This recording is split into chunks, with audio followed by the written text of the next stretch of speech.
Our stories are not real and made for entertainment purpose only.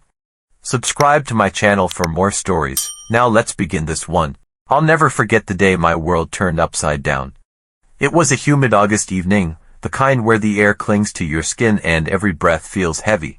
I'd just gotten home from a 12-hour shift at the auto shop, my hands still stained with grease, my back aching from hours bent over engines. All I wanted was to see my son, Ethan, and maybe crack open a beer before collapsing on the couch. But as soon as I stepped through the door of our small, two-bedroom house, I knew something was wrong. The air was too still, the house too quiet. No clatter of Ethan's toys, no hum of the TV, no laughter from my 6-year-old boy who usually greeted me with a tackle hug. "Laura," I called out, dropping my keys on the counter. My wife's name echoed in the empty living room. The kitchen was dark, the dishes from breakfast still piled in the sink. A prickle of unease crawled up my spine. "Ethan, buddy, you here?" No answer. I checked the backyard, the swing set standing lonely under the oak tree. Nothing. My heart started to pound. I bolted upstairs, checking Ethan's room, our bedroom, even the bathroom. The house was empty. My phone buzzed in my pocket, and I fumbled to pull it out, hoping it was Laura. Instead, it was a text from my neighbor, Mrs. Carter. "Saw Laura peel out of the driveway with Ethan about an hour ago. Everything okay?"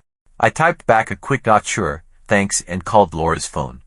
Straight to voicemail. I tried again. Same thing. My mind raced. Maybe she took Ethan to her mom's place. Or to get ice cream, but why wouldn't she tell me? We'd been rocky lately, arguments about money, my long hours, her late nights out with friends, but nothing to explain this. I grabbed my keys, ready to drive to her mom's house, when I heard sirens. Red and blue lights flashed through the front window, painting the walls in eerie pulses. My stomach dropped. I stepped onto the porch as two police officers climbed out of a cruiser, their faces stern. A third figure emerged from the backseat. Laura. Her blonde hair was disheveled, her eyes red and wild. She pointed at me, her voice shrill. "That's him. He's the one who took Ethan." I froze, my brain struggling to process her words. "What? Laura, what are you talking about? Where's Ethan?" The older officer, a man with a graying mustache and a name tag reading SGT, Daniels, stepped forward. "Mr. Connor Reed. We received a call from your wife claiming you've kidnapped your son, Ethan Reed, and are refusing to disclose his whereabouts.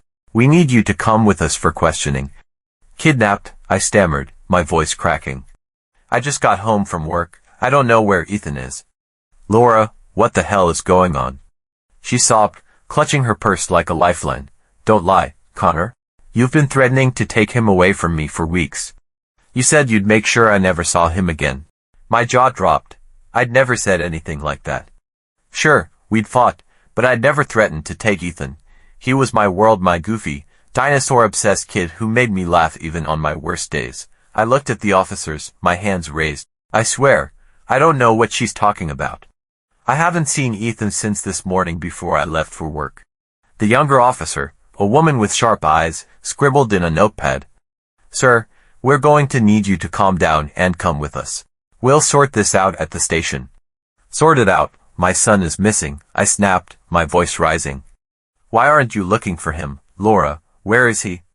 She turned away, sobbing harder, refusing to meet my eyes. Something about her tears felt off, like a performance. I'd seen Laura cry before, real tears, raw and messy, but this was different, calculated. My gut churned. Something was very wrong. SGT. Daniels placed a hand on my shoulder. "Mr. Reed, we're doing everything we can to locate your son. But we need your cooperation. Let's go." I didn't have a choice. They cuffed me, not tightly, but enough to make my skin crawl, and led me to the cruiser. Laura climbed into another car with a female officer, still playing the distraught mother. As we drove to the station, my mind raced. Why would Laura say I took Ethan? Where was he? Was he safe? The thought of him scared or hurt made my chest tighten so much I could barely breathe. At the station, they sat me in a cold, gray interrogation room. The fluorescent lights buzzed overhead, and the metal chair was uncomfortable as hell. SGT. Daniels sat across from me, his partner leaning against the wall. "All right, Mr. Reed," Daniels said, flipping open a notebook. "Let's start from the beginning. Where were you today?" I recounted my day, Clocked in at the shop at 6 a.m. Worked on a transmission repair. Grabbed lunch at the diner. Stayed late to finish a rush job. I got home around 7 p.m. and that's when I found the house empty. I swear, I don't know where Ethan is, I said, my voice hoarse. Laura's lying. I don't know why, but she's lying. Daniels raised an eyebrow. Your wife says you've been unstable lately. Threatening to take Ethan and leave town. She claims you picked him up from school today and hid him somewhere. That's insane. I slammed my fist on the table, making the notepad jump. I was at work all day. Check with my boss, my coworkers, the security cameras at the shop. And why would I hide my own son? I love him. The younger officer, Officer Torres, spoke up.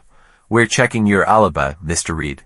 But we need to know, any reason your wife might think you do this. Any fights, threats, anything. I hesitated. I didn't want to air our dirty laundry, but I had no choice. We've been fighting, yeah. Money's tight. She's been distant, going out late, not telling me where. I thought maybe she was stressed, but I never threatened to take Ethan, never. Daniels leaned back, studying me. We're going to need more than your word. Do you have anything at all that can back up your story? That's when it hit me. My phone. I'd been recording a video that morning for Ethan.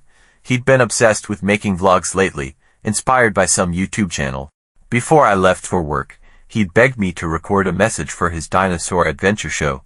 I'd filmed a quick clip in the kitchen, promising to take him to the museum on Saturday. The video had a timestamp, and it showed me at home with Ethan, hours before Laura's supposed timeline of me taking him. I have a video, I said, pulling my phone from my pocket. The officers hadn't taken it yet, thank God.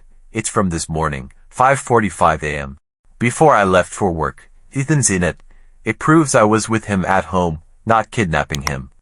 Daniels took the phone, and I showed him how to find the video. It was short, maybe 30 seconds. There I was, in my greasy work shirt, grinning at the camera while Ethan bounced around in his dinosaur pajamas, holding a plastic T-Rex. All right, buddy, I said in the clip, Daddy's gotta go fix cars, but we're hitting the museum this weekend, right? Ethan giggled, shouting, roar. The timestamp was clear, 5:45 a.m. today. Daniels played it twice, his expression unreadable. Torres glanced at him, then at me. This checks out for this morning, Daniels said. But it doesn't tell us where Ethan is now.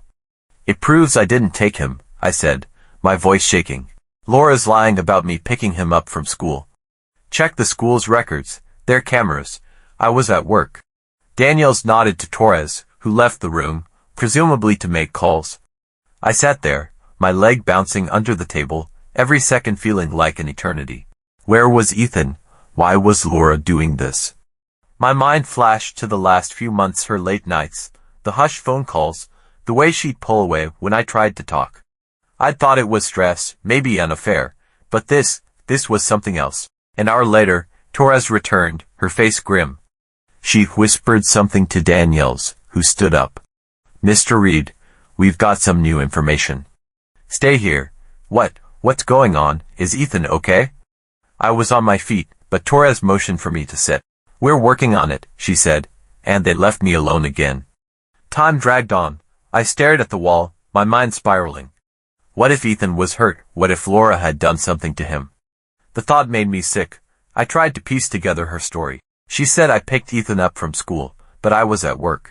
The shop's cameras would prove that, so why lie? What was she hiding?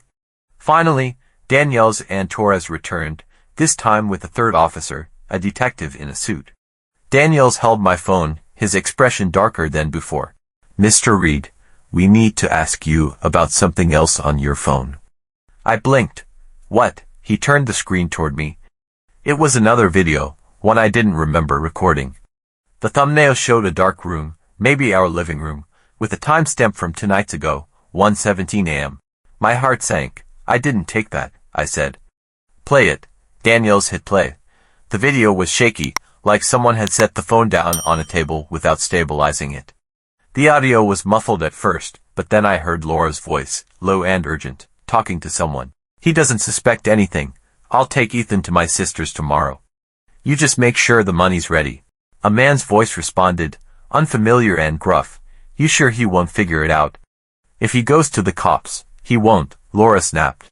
He's too busy at that damn shop. By the time he notices, we'll be gone. The video cut off abruptly. I stared at the screen, my blood running cold. What the hell is this? I whispered. Daniels leaned forward. We found this in your deleted files. Care to explain? I didn't record that, I said, my voice shaking.